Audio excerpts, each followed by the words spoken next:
ಶಿಖಂಡೀತು ಪಿತಾಮಹಂ, ಅದೇ ವಿರಾಟನ ಮನೆಯ ಇನ್ನೊಬ್ಬ ಸದಸ್ಯ ಶಿಖಂಡಿ, ದೃಷ್ಟದ್ಯುಮ್ನನಿಗೆ ಅಣ್ಣ. ಅವನು ಪಿತಾಮಹಂ ಭೀಷ್ಮನನ್ನ ಮಲಗಿಸ್ತಾನೆ. ದುರ್ಯೋಧನಂ ಭೀಮಸೇನ, ಕರ್ಣಂ ಹಂತ ಧನಂಜಯ, ಕರ್ಣನನ್ನ ಧನಂಜಯ ಕೊಲ್ತಾನೆ. ರಾಮಕೃಷ್ಣೋ ವ್ಯಪಾಶ್ರಿತ್ಯ ಅಜೇಯಾಸ್ಮಾರಣೆ ಸ್ವಸಃ ತಂಗಿ. ರಾಮಕೃಷ್ಣೋ ವ್ಯಪಾಶ್ರಿತ್ಯ, ಬಲರಾಮ ಮತ್ತು ಕೃಷ್ಣನನ್ನ ಆಶ್ರಯಿಸಿಕೊಂಡು ನಾವು ಅಜೇಯ, ಖಂಡಿತ ಯುದ್ಧದಲ್ಲಿ ಗೆಲ್ತೇವೆ, ನಮ್ಮನ್ನು ಸೋಲಿಸುವ ಯಾರು ಇರ್ಲಿಕ್ಕೆ ಸಾಧ್ಯ ಇಲ್ಲ, ಅದರಿಂದಾಗಿ ಈಗ ನೀನು ದುಃಖ ಪಡಬೇಡ, ಸಹಿಸಿಕೋ ಅಂತ ತಂಗಿಯನ್ನ ಸಮಾಧಾನ ಮಾಡ್ತಾನೆ. ಇಷ್ಟು ಹೇಳುವಾಗ ವಾಸುದೇವ ಕೃಷ್ಣ ಹೇಳ್ತಾನೆ, ನೈತತ್ಕೃಚ್ಛ್ರಂ ಅನುಪ್ರಾಪ್ತೋ ಭವಾನ್ ಸ್ಯಾತ್ ಸುಧಾಧಿಪ, ಯದ್ಯಹಂ ದ್ವಾರಕಾಯಾಂ ಸ್ಯಾಂ ರಾಜನ್ ಸನ್ನಿಹಿತಃ ಪುರಾ, ಆಂಬಿಕೇಯೇನ ದುರ್ಧರ್ಷ ರಾಜ್ಞಾ ದುರ್ಯೋಧನೇನ ಚ ವಾರಯೇಯಮಹಂ ದ್ಯೂತಂ ಬಹೂನ್ ದೋಷಾನ್ ಪ್ರದರ್ಶಯನ್. ನಾನು ಇದ್ದಿದ್ದಿದ್ರೆ ಖಂಡಿತ ಈ ಸಮಸ್ಯೆ ಇಷ್ಟು ಬೆಳಲಿಕ್ಕೆ ಬಿಡ್ತಿರ್ಲಿಲ್ಲ. ನಾನು ದುರ್ಯೋಧನನಿಗಾಗ್ಲಿ ಧೃತರಾಷ್ಟ್ರನಿಗಾಗ್ಲಿ ಇಬ್ಬರಿಗೂ ಹೇಳಿ ವಾರಯೇಯಂ ಖಂಡಿತ ತಡೀತಿದ್ದೆ. ಈ ದ್ಯೂತ ಆಗುವುದನ್ನ ನಾನು ಇಷ್ಟಪಡ್ತಿರ್ಲಿಲ್ಲ. ಅಂದ್ರೆ ಸುಮ್ಮನೆ ತಮಾಷೆಗಾಡಿದ್ದು ಅನ್ನೋದನ್ನ ಸಹಿಸಿಕೊಂಡ್ರು ಕೂಡ ಮುಂದೆ ಸಂಪತ್ತನ್ನ ಜೊತೆಯಾಗಿಟ್ಟುಕೊಂಡು ಅದರ ಬಲದಿಂದ ಆ ಜೂಜಾಡುವುದನ್ನು ನಾನು ನಿಷೇಧ ಮಾಡ್ತಿದ್ದೆ. ಯಾಕೆಂದ್ರೆ ಹಿಂದೆ ವೀರಸೇನ ಸುತೋಯೈಸ್ತು, ವೀರಸೇನನ ಮಗ ನಳ ಹಿಂದೆ ಇದೇ ತರ ದ್ಯೂತಾಡಿ ಎಲ್ಲವನ್ನು ಕಳ್ಕೊಂಡದ್ದು ನಮ್ಮ ಕಣ್ಣ ಮುಂದೆ ಇದೆ. ಯಾರಾದ್ರೂ ಅಂದ್ರೆ ಇದೆಲ್ಲ ಹಿಂಟು, ಆಡಬಾರ್ದಿತ್ತು. ನೀವು ಆಡಿದ್ರಿ. ಆದ್ರೂ ಒಂದು ಸರ್ತಿ ಜಾರಿ ಬಿದ್ದ ಜಾಗವನ್ನೇ ನೋಡಿ ಮತ್ತೆ ಜಾರಿ ಬಿದ್ರೆ, ಬೇರೆಯವರು ಜಾರಿ ಬಿದ್ದದ್ದನ್ನೂ ನೋಡಿದೀವಿ, ಅದೇ ಜಾಗವನ್ನು ನೋಡಿದೀವಿ, ಅಲ್ಲೇ ಹೋಗಿದ್ದೀವಿ, ಜಾರಿ ಬಿದ್ದಿದ್ದೀವಿ. ಈ ತರ ಆದ್ರೆ ಬಹಳ ಕಷ್ಟ ಜೀವನದಲ್ಲಿ. ನಿಮ್ ಪರಿಸ್ಥಿತಿ ಹೀಗಿದೆ ಅಂತ ಕೃಷ್ಣ ಒಂದು ಸ್ವಲ್ಪ ಕುಟುಕುವುದು ಅಂತ ಹೇಳ್ತಾರಲ್ಲ, ಕುಟುಕುವುದು ಅಂದ್ರೆ ಕೆಟ್ಟ ದೃಷ್ಟಿಯಿಂದ ಅಲ್ಲ, ತಪ್ಪು. ಬಿದ್ದಿದ್ದೀರಿ, ಬಿದ್ದಾಗಿದೆ, ನೋವಾಗಿದೆ, ಒರೆಸ್ಕೊಂಡು ಎದ್ದೇಳ್ಬೇಕು, ಅದೇನ್ ಮಾಡ್ಲಿಕ್ಕೆ ಆಗಲ್ಲ ಬಿದ್ದಾದ್ಮೇಲೆ. ಆದ್ರೆ ಬೀಳುವ ಜಾಗದಲ್ಲೇ ಯಾಕೆ ಬಿದ್ರಿ ಅನ್ನೋದು ಪ್ರಶ್ನೆ. ಇನ್ನೊಂದು ಹೊಸ ಜಾಗದಲ್ಲಿ ಬಿದ್ದಿದ್ರೆ ಬೇರೆಯವ್ರಿಗೆ ಗೊತ್ತಾಗ್ತಿತ್ತು, ಓ ಈ ಜಾಗನೂ ಜಾರುತ್ತೆ, ಅದನ್ನ ಬೇರೆಯವ್ರು ಬೀಳಬಾರ್ದು ಅಂತ ಗೊತ್ತಾಗ್ತಿತ್ತು. ಅದು ಬಿಟ್ಟು ನೀವು ಎಲ್ಲರೂ ಬಿದ್ದಿದ್ದಾರೆ ಅಂತ ಗೊತ್ತಾದ ಜಾಗದಲ್ಲೇ ಹೋಗಿ ಬಿದ್ದಿದ್ದೀರಲ್ವ, ಇದಕ್ಕೇನು ಮೂರ್ಖತನ ಅಂತ ಹೇಳ್ಬೇಕು. ಅವನು ಹೇಳ್ತಾನೆ, ಸ್ತ್ರೀಯೋ ಅಕ್ಷ ಮೃಗಯ ಪಾನಂ ಏತತ್ ಕಾಮ ಸಮುತ್ಥಿತಂ ದುಃಖಂ ಚತುಷ್ಟಯಂ ಪ್ರೋಕ್ತಂ ಏನ್ನರೋ ಭ್ರಕ್ಷ್ಯತೆ ಶ್ರಿಯ. ಈ 4 ದುಶ್ಚಟಗಳಿದೆಯಲ್ವಾ, ಇದರಿಂದ ಸಂಪತ್ತನ್ನ ಉಳಿಸಿಕೊಳ್ತೇವೆ ಅಂತ ಅನ್ನುವುದು ಇಲ್ಲಿ ತನಕ ಯಾರಿಗೂ ಸಾಧ್ಯ ಆಗಿಲ್ಲ. ಒಂದು ಸ್ತ್ರೀಯ ಅಂದ್ರೆ ವೇಶ್ಯಾವಾಟಿಕೆ, ಮೈ ಮಾರಿಕೊಳ್ಳುವಂತಹ ಹೆಣ್ಣಿನ ಜೊತೆಗಿನ ಸಂಬಂಧ, ಅಕ್ಷ ದ್ಯೂತ, ಮೃಗಯ ಬೇಟೆ. ಇದು ಬಹಳ ಮೇಲ್ನೋಟಕ್ಕೆ ನಮ್ಗೇನು ಅನ್ಸಲ್ಲ, ಆದ್ರೆ ಇದು ಕೂಡ ಒಂದು ಜೂಜೆ. ಪ್ರಾಣಿಗಳನ್ನ ಬೇಟೆಯಾಡುವ ರೀತಿಯಲ್ಲೇ ಒಂದು ಈ ಜೀವ ಕಳ್ಕೊಳ್ಳೋರು ಬಹಳ ಜನ ಇದ್ದಾರೆ. ಮೃಗಯ. 4ನೇದು ಪಾನ, ಕುಡಿತ, ದುಶ್ಚಟ. ಅಂದ್ರೆ ಈ 4 ದುಶ್ಚಟಗಳು ಒಂದಕ್ಕಿಂತ ಒಂದು ಡೇಂಜರ್. ಆದ್ರೆ ಅದರಲ್ಲೂ ತತ್ರ ವಿಶೇಷತಶ್ಚ ವಕ್ತವ್ಯಂ ದ್ಯೂತೇ ಪಶ್ಯಂತಿ ತದ್ವಿಧ. ಈ 4ರಲ್ಲಿ ಡೇಂಜರಸ್, ಇನ್ನೂ ಡೇಂಜರ್ ಯಾವುದು ಅಂದ್ರೆ ಡೇಂಜರ್ ತಮ ಯಾವುದು ಅಂತಂದ್ರೆ ಅದು ದ್ಯೂತೆ.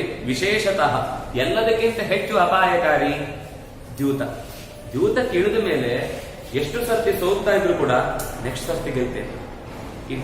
ಈ ಲಾಟ್ರಿ ತಗೊಂಡವರೆಲ್ಲ, ನಾನು ಒಂದ್ಸರ್ತಿ 10 ರೂಪಾಯಿ ಹೋಯ್ತು ಅಂತ ಅಂದ್ರು, 2ನೇ ಸರ್ತಿ ನಾಳೆ ಈ 10 ರೂಪಾಯಿ ಮತ್ತೆ ಇವತ್ತಿದ್ದು ಸೇರಿ ಒಂದು 50 ರೂಪಾಯಿ ಬರಬೇಕು. ಅದ ಕೆಲವೊಮ್ಮೆ ಏನಾಗುತ್ತೆ, ಅದೃಷ್ಟಕ್ಕೆ 50 ರೂಪಾಯಿ ಬಂದ್ಬಿಡುತ್ತೆ. ಒಂದು ಸೋತು 2ನೇ ಗೆದ್ದದ್ದಕ್ಕೆ 50 ರೂಪಾಯಿ ಬಂದಾಗ ಈ ಸರ್ತಿ 50 ಕೊಟ್ಟು ಇನ್ನೂ ಡಬಲ್ ತಗೊಳ್ಬೇಕು ಅಂತ ಯೋಚನೆ ಮಾಡ್ತಾನೆ. 50 ಹಾಕ್ತಾನೆ, ಸೋಲ್ತಾನೆ. 50 ಗೆಲ್ಲಬೇಕು ಅಂತ ನೆಕ್ಸ್ಟ್ ಸರ್ತಿ ಎಲ್ಲಿಂದನೋ 100 ತರ್ತಾನೆ, 500 ರೂಪಾಯಿ ಬಂದ್ಬಿಡುತ್ತೆ. ಹಾಗೆ ಅದು ಬೆಳೀತಾ ಹೋಗುದು. ಅದೆಲ್ಲ ಟ್ರಿಕ್ಸ್. ಅದು ಯಾವುದನ್ನ ಗೆಲ್ಲಿಸಿದ್ರೆ ಎಲ್ಲಿಂದ ದುಡ್ಡು ಬರುತ್ತೆ ಅಂತ ಅವರು ಚೆನ್ನಾಗಿ ತಿಳ್ಕೊಂಡಿರ್ತಾರೆ. ನಾವೇನ್ ಅನ್ಕೊಳ್ಳೋದು, ಅದು ಲಕ್ಕಿ ಡ್ರಾ ಅಂತ. ಲಕ್ಕಿ ಇವನಲ್ಲ, ಅವರು. ಇವನು ಅವಲಕ್ಕಿ. ಆಮೇಲೆ ಅನ್ನ ಇಲ್ಲ, ಮನೆ ಮಠ ಎಲ್ಲ ಇಲ್ಲದೆ ಬೀದಿಯಲ್ಲಿ ಯಾರಾದ್ರೂ ಕೊಟ್ಟರೆ ಅವಲಕ್ಕಿ ತಗೊಳ್ಬೇಕಷ್ಟೇ. ಅಂದ್ರೆ ನಮ್ಗೆ ಅರ್ಥ ಆಗಲ್ಲ, ಅವರು ಅದನ್ನು ಚೆನ್ನಾಗಿ ಉಪಯೋಗಿಸ್ಕೊತಾರೆ. ಹಾಗಾಗಿ ದ್ಯೂತ ತದ್ವಿಧ, ತಿಳಿದವರೆಲ್ಲರೂ ಕೂಡ ಎಲ್ಲದಕ್ಕಿಂತ ಹೆಚ್ಚು ಭಯ ಪಡುವುದು ಜೂಜಿಗೆ. ಅದರಿಂದಾಗಿ ಇದನ್ನಂತೂ ಖಂಡಿತ ಮಾಡಬಾರ್ದಿತ್ತು. ಏಕಾಹ ದ್ರವ್ಯನಾಶೋತ್ರ ಧ್ರುವಂ ವ್ಯಸನಮೇವ ಚ. ಈ ಹೆಣ್ಣಿನದ್ರಲ್ಲಿ ಮೋಸಕ್ಕೆ ಒಳಪಡಿಸಿ ಸ್ವಲ್ಪ ಸ್ವಲ್ಪವೇ ಹಣ ತರಿಸಿ ತರಿಸಿ ತರಿಸಿ ತರಿಸಿ ಅವನನ್ನ ಬೀದಿ ಪಾಲ್ ಮಾಡ್ತಾಳೆ. ಅದಕ್ಕಾದ್ರೂ 1 ವರ್ಷ ಬೇಕಾಗ್ಬೋದು ಅವನನ್ನ ವಿಶ್ವಾಸಕ್ಕೆ ತೆಗೆದುಕೊಳ್ಳಿಕ್ಕೆ. ಆಮೇಲೆ ಯಾವುದು ಬೇಟೆಯಲ್ಲೂ ಕೂಡ ಹೋಗ್ತಾ ಹೋಗ್ತಾ ಅದರಲ್ಲಿ ಪಣವಾಗಿಯೋ ಅಥವಾ ಇನ್ನೇನಾದ್ರೂ ಮಾಡಿ ಯಾವುದೋ ಪ್ರಾಣವನ್ನ ಕಳ್ಕೊಳ್ಳುವಂತ ರೀತಿಯಲ್ಲಿ ಅಪಾಯಕ್ಕೆ ಈಡಾಗಬಹುದು. ಪಾನ ಕುಡಿದು ಕುಡಿದು ಕುಡಿದು ಕುಡಿದು ಕಳ್ಕೊಳ್ಬಹುದು. ಆದ್ರೆ ಒಂದೇ ದಿನದಲ್ಲಿ ಏಕಾಹಾತ್ ದ್ರವ್ಯನಾಶೋಸ್ತಿ, ಒಂದೇ ದಿನದಲ್ಲಿ ಎಲ್ಲ ಕಳ್ಕೊಳ್ಬೇಕಾ? ಬೇಗ ಕಳ್ಕೊಂಡು ಪಾಪರಾಗ್ಬೇಕಾ? ಜೂಜಾಡ್ಬೇಕು. ಉಳಿದಿದ್ರೆಲ್ಲ ಪಾಪರಾಗ್ಲಿಕ್ಕೆ ಸ್ವಲ್ಪ ಲೇಟ್ ಬೇಕು, ಪಾಪ ಅದು. ಇದು ಹಾಗಲ್ಲ. ಏಕಾಹೇ ದ್ರವ್ಯನಾಶೋತ್ರ ಧ್ರುವಂ ವ್ಯಸನಮೇವ ಚ. ಅದು ನಿಶ್ಚಯ. ಇಲ್ಲಿ ಆಡಿದ್ಮೇಲೆ ಅವನು ಮತ್ತೆ ವೀರಾಗ್ರಣಿಯಾಗಿ ನಾನು ಗೆದ್ದು ಬಂದೆ ಅಂತ ಹೇಳ್ಕೊಳ್ಳೋನು ಯಾರು ಇಲ್ಲ. ಅವನು ಗೆಲ್ತಾ ಇದ್ದಾನೆ ಅಂದ್ರೆ ಸೋಲ್ತಾ ಇದ್ದಾನೆ ಅಂತ ಅರ್ಥ. ಸೋಲ್ತಾ ಇದ್ದಾನೆ ಅಂದ್ರೆ ಅವನು ನಾನು ಸೋಲ್ತಾ ಇದ್ದೇನೆ ಅಂತ ಎಚ್ಚರ ಆದ್ರೆ ಗೆದ್ದಿದ್ದಾನೆ ಅಂತ ಅರ್ಥ. ಇದು ಉಲ್ಟಾ ಆಯ್ತು, ಒಟ್ಟು ನಡೀಲಿಲ್ಲ ಅದು ಯೋಚನೆ ಯಾವುದು ಕೂಡ. ಅಭುಕ್ತ ನಾಶಸ್ತ ಅರ್ಥಾನಾಂ ವಾಕ್ಪಾರುಷ್ಯಂಚ ಕೇವಲಂ. ಕೇವಲ ದ್ರವ್ಯನಾಶ ಅನ್ನುವ ಪಾಪರ್ ಚೀಟ್ ಮಾತ್ರ ಅಲ್ಲ ಸಮಸ್ಯೆ ಆಗುದೇನು ಅಂದ್ರೆ ಅಭುಕ್ತ ನಾಶ. ಉಂಡಂಗಲ್ಲ ತಿಂದಂಗಲ್ಲ ಅಂತ ಒಂದು ಇದೆಯಲ್ವ ಗಾದೆ. ಅಭುಕ್ತ ನಾಶ, ತಿನ್ನುವ ಮುಂಚೆನೆ ನಾಶ ಆಗೋಗುತ್ತೆ. ತಿನ್ಬೇಕು ಅಂತ ಅಲ್ಲಿ ಎಲ್ಲ ರೆಡಿ ಮಾಡಿಟ್ಟಿರ್ತಾರೆ. ನೀವು ಸೋತಿದ್ದೀರಿ ಅಂತ ಎಲ್ಲ ತಿಂಡಿ ತಗೊಂಡೋಗ್ಬಿಟ್ಟ ಹಾಗೆ. ತಿನ್ಬೇಕು ಅಂತ ಬಾಯಿಗೆ ಆಟಕ್ಕೆ ಬಂದ್ರೆ ಆಟದಲ್ಲಿ ಅದು ಏನಿಲ್ಲ, ಎಲ್ಲ ಹೋಗಿ ಅವ್ನ ಎದುರುಗಡೆ ತಿಂತ ಕೂತಿರ್ತಾನೆ. ಇವನಿಗೆ ಅಭುಕ್ತ ನಾಶ. ಸೀದಾ ಹೋಗಿ ದುಡ್ಡು ಕೊಟ್ಟು ತಗೊಂಡ್ಬಿಟ್ಟು ತಿಂದಿದ್ರೆ ಅಷ್ಟಾದ್ರೂ ತಿನ್ಬೋದು. ತಟ್ಟೆನೇ ಸಿಗುತ್ತೆ ಅಂತ ಕಾಳಾಗ್ತದ. ಈ ಜಾತ್ರೆಗಳೆಲ್ಲ ಇರುತ್ತಲ್ಲ, ಜಾತ್ರೆಗಳದ್ದೇನೋ ರಿಂಗ್ ಹಾಕಿ ಹಿಂಗೆ ಬಿಸ್ಕೆಟ್ ಬರುತ್ತೆ ಅವರೇ ಬಿಸ್ಕೆಟ್ ಹಾಕ್ತಿರ್ತಾರೆ, ಅವನಿಗೆ ಗೊತ್ತಾಗಲ್ಲ. ಅವನು ಎಷ್ಟು 50 ರೂಪಾಯಿ ಕಳ್ಕೊಳ್ತಾನೆ. ಕೊನೆಗೆ ಒಂದು 10 ರೂಪಾಯಿ ಬರುತ್ತೆ. ಅದೇ 50 ರೂಪಾಯಿದ್ದು 5 ಪ್ಯಾಕೆಟ್ ತಗೊಂಡು ತಿನ್ಬೋದಿತ್ತು ಅವನು. ಅದನ್ನು ಯೋಚನೆ ಮಾಡಲಿಲ್ಲ. ಹಂಗೆ ಅಭುಕ್ತ ನಾಶ, ತಿನ್ನದೇ ನಾಶ ಆಗಿ ಹೋಗುತ್ತೆ. ಇನ್ನು ಅನರ್ಥ, ಭಯಾನಕವಾದ ಘಟನೆಗಳು ನಡೆದು ಹೋಗ್ತವೆ. ಎಲ್ಲದಕ್ಕಿಂತ ಹೆಚ್ಚು ವಾಕ್ಪಾರುಷ್ಯಂ, ಹೃದಯಕ್ಕೆ ಘಾಸಿ ಆಗುವ ಮಾತುಗಳು ಬರ್ತಾವಲ್ಲಿ. ದ್ಯೂತದಲ್ಲಿ ಆಡುವಾಗ ಎಲ್ಲರೂ, ಯಾಕಂದ್ರೆ ಮದ, ಅದು ದುಡ್ಡಿನ ಮದ, ಬಾಯಿ ಬಂದಂಗೆ ಮಾತಾಡ್ತಾರೆ. ಅದರಿಂದಾಗಿ ಹೃದಯಕ್ಕೆ ಬಹಳ ನೋವಾಗುವಂತಹ ಮಾತಿನ ಶಲ್ಯ, ಮಾತಿನ ಈಟಿ ಅವನನ್ನ ಕೊಂದು ಬಿಡುತ್ತೆ. ಅದರಿಂದಾಗಿ ದ್ರವ್ಯನಾಶ, ಅಭುಕ್ತನಾಶ, ಅನರ್ಥ, ವಾಕ್ಪಾರುಷ್ಯ, ಈ ತರದ 4 ಸಮಸ್ಯೆಗಳು 4ರಲ್ಲಿ ಒಂದಾದ ದ್ಯೂತದಲ್ಲೇ ಇದೆ. ಅದರಿಂದಾಗಿ ಬಹಳ ಎಚ್ಚರಿಕೆಯಿಂದ ಮಾಡಬೇಕಿತ್ತು. ಹೇಗೆ ಇದನ್ನೆಲ್ಲ ಮರ್ಮಚ್ಛೇದ, ತುಂಬಾ ನೋವಾಗುತ್ತೆ. ಪಥ್ಯಂಚ ಭರತ ಶ್ರೇಷ್ಠ ನಿಗೃಹೀಯಾಂಬಲೇನ ತಂ. ಆದ್ರೆ ನಾನು ಏನಾದ್ರೂ ಮಾಡಿ ಬುದ್ಧಿ ಹೇಳಿ ಅವನನ್ನ ನಿಗೃಹೀಯ ತಪ್ಪಿಸ್ತಿದ್ದೆ, ತಡೀತಿದ್ದೆ, ಬೇಡ ಅಂತ ಹೇಳ್ತಿದ್ದೆ. ನಿಮ್ಮನ್ನಾದ್ರೂ ತಡೀತಿದ್ದೆ, ಅವನನ್ನಾದ್ರೂ ತಡೀತಿದ್ದೆ, ಒಟ್ಟು ಆಗ್ಲಿಕ್ಕೆ ಬಿಡ್ತಿರ್ಲಿಲ್ಲ. ಅಸಾನ್ನಿಧ್ಯಂತ ಕೌರವ್ಯ ಮಮಾನರ್ಥೇಶು ಅಭೂತದ. ಯಾಕೆಂದ್ರೆ ನಂಗೆ ಬರ್ಲಿಕ್ಕೆ ಆಗ್ಲಿಲ್ಲ ಅಂದ್ರೆ ಮಮ ಆನರ್ಥ ದೇಶ, ನಾನಿರುವ ದ್ವಾರಕೆಯ ಹತ್ತಿರದ ಆನರ್ಥ ದೇಶದಲ್ಲಿ ನನಗೂ ಒಂದು ದೊಡ್ಡ ಸಮಸ್ಯೆ ಬಂದು ಹೋಯಿತು. ಅದರಿಂದಾಗಿ ನಿಮ್ಮ ಹತ್ರ ನಾನು ಬರ್ಲಿಕ್ಕೆ ಆಗ್ಲಿಲ್ಲ, ನನಗೆ ಎಲ್ಲ ಸಾತ್ವಿಕಿಯಿಂದ ಗೊತ್ತಾಯಿತು ಅಂತ ಹೀಗೆ ಹೇಳಿದಾಗ, ಅಹೋ ಕೃಚ್ಛ್ರಂ ಅನುಪ್ರಾಪ್ತ, ತುಂಬಾ ಕಷ್ಟಪಟ್ಟಿದ್ದೀರಿ. ಸರ್ವೇಚ ಭರತರ್ಷವ, ಪ್ರತಿಯೊಬ್ಬರಿಗೂ ನಿಮ್ಮ ಕಷ್ಟ ದೊಡ್ಡದು, ಎಲ್ರಿಗೂ ಹಾಗೆ ನಮ್ಮ ಕಷ್ಟನೇ ದೊಡ್ಡದು ಅಂತ. ಬೇರೆಯವ್ರಿಗೆ ಏನ್ ಕಷ್ಟ ಆಗಿರುತ್ತೆ ಅಂತ ಯೋಚನೆ ಮಾಡಲ್ಲ. ಕೃಷ್ಣ ಏನು ಅಲ್ಲೇ ಕೂತನು ಸುಮ್ಮನೆ ಆರಾಮಾಗಿದ್ದ ಅಂತ ನೀವು ಅನ್ಕೊಂಡಿರ್ತೀವಿ. ಎಲ್ರೂ ಅಲ್ಲಿ ಇಲ್ಲ ಅಂದ್ರೆ ಅದರ ಅರ್ಥ ಕೇವಲ ಅವರು ಆರಾಮಾಗಿ ಕೈಕಾಲು ಚಾಚ್ಕೊಂಡು ಮಲ್ಕೊಂಡಿದ್ದಾರೆ ಅಂತ ಅರ್ಥ ಅಲ್ಲ. ನಾನು ಒಂದು ದೊಡ್ಡ ಸಮಸ್ಯೆಗೆ ಸಿಕ್ಕಾಕೊಂಡಿದ್ದೆ, ಅದನ್ನ ನಂಗೆ ಬರ್ಲಿಕ್ಕೆ ಆಗ್ಲಿಲ್ಲ ಅಂತ. ಇದಿಷ್ಟನಿಗೆ ಕುತೂಹಲ ಜಾಸ್ತಿ ಆಯ್ತು. ಏನಪ್ಪ ನಿನಗೂ ಒಂದು ಸಮಸ್ಯೆ ಅಂದ್ರೆ ಕೃಷ್ಣನಿಗೆ ಸಮಸ್ಯೆನಾ? ಕೃಷ್ಣ ಯಾರಿಗಾದ್ರೂ ಸಮಸ್ಯೆ ತಂದಿಡಬೇಕು ಬೇಕು ಅಂತಾದ್ರೆ, ಅದು ಬಿಟ್ರೆ ಇವನು ಕೃಷ್ಣ ನೀನೇ ಸಮಸ್ಯೆ ಅಂತ ಹೇಳ್ತೀಯಲ್ವಾ, ಏನಾಯ್ತು? ಅದಕ್ಕೆ ಅವನು ಹೇಳ್ತಾನೆ, ನಿನಗೆ ಗೊತ್ತು ಸಾಲ್ವ ಅಂತ ಒಬ್ಬ ರಾಜ ಇದ್ದ. ಅವನು ಆ ಸೌಖ ನಗರದ ಅಧಿಪತಿಯಾಗಿ ಮೊದಲಿಂದನೂ ನನ್ನ ಮೇಲೆ ತುಂಬಾ ಅವನಿಗೆ ಜಿದ್ದು. ನಿಹಂತುಂ ಕೌರವ ಶ್ರೇಷ್ಠ ತತ್ರ ಮೇ ಶೃಣು ಕಾರಣಂ. ಅವನನ್ನ ಹಿಮ್ಮೆಟ್ಟಿಸಿಕೊಂಡು ಹೋಗುವ ಪ್ರಸಂಗ ಬಂತು. ಆದ್ರಿಂದಾಗಿ ಇಲ್ಲಿ ಬರ್ಲಿಕ್ಕಾಗ್ಲಿಲ್ಲ. ಸಭೆಯಲ್ಲಿ ನಿಮ್ಮ ರಾಜಸೂಯ ಯಾಗದಲ್ಲಿ ಏನಾಯ್ತು? ಶಿಶುಪಾಲ ತೀವ್ರವಾದ ಆಕ್ಷೇಪಯುಕ್ತವಾದ ಮಾತುಗಳನ್ನಾಡಿ ನನ್ನ ಚಕ್ರಕ್ಕೆ ಬಲಿಯಾದ.